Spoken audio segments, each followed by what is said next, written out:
biggest thing that anyone can take away when it comes to automating yourself out of the process is, and we talked about this before, information management process. And you say there are 4 key things. Yes. So all businesses to automate anything generally need to capture data. So there's direction, collection, processing, and dissemination. So the direction is, what are we actually collecting? What are we directed to collect? What information do we need to acquire?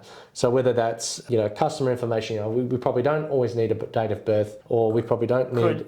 So there's specific data. Well, if you've got GDPR and all that sort of stuff, there's stuff you definitely cannot collect. Yeah.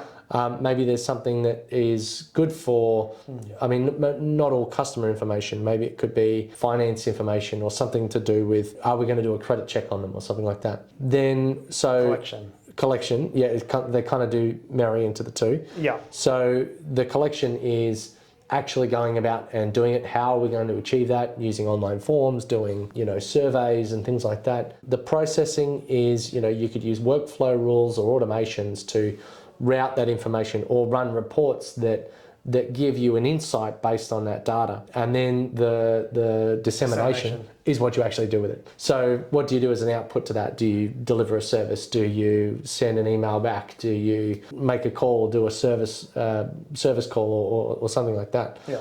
So maybe it could have an influence on what you do in terms of marketing, who you approach, how, why. But effectively, crap in, crap out. You want to make sure that your direction, you're collecting the right things. That makes a lot of sense, because tying it back to the beginning, you said you need to have a common objective before you collect the data, but we need the data to know what objective. There's a chicken and egg debate around it, but not really. You need to have the objective sorted first. And I think by getting clear on those 4 things before you start collecting that data, you can make a clear decision on how you can start automating processes. There's this thing here. Well, can I find out what information I need to collect? How's it going to get collected? How are we going to store it and sort it? And then how are we going to send it out to the right people at the right time?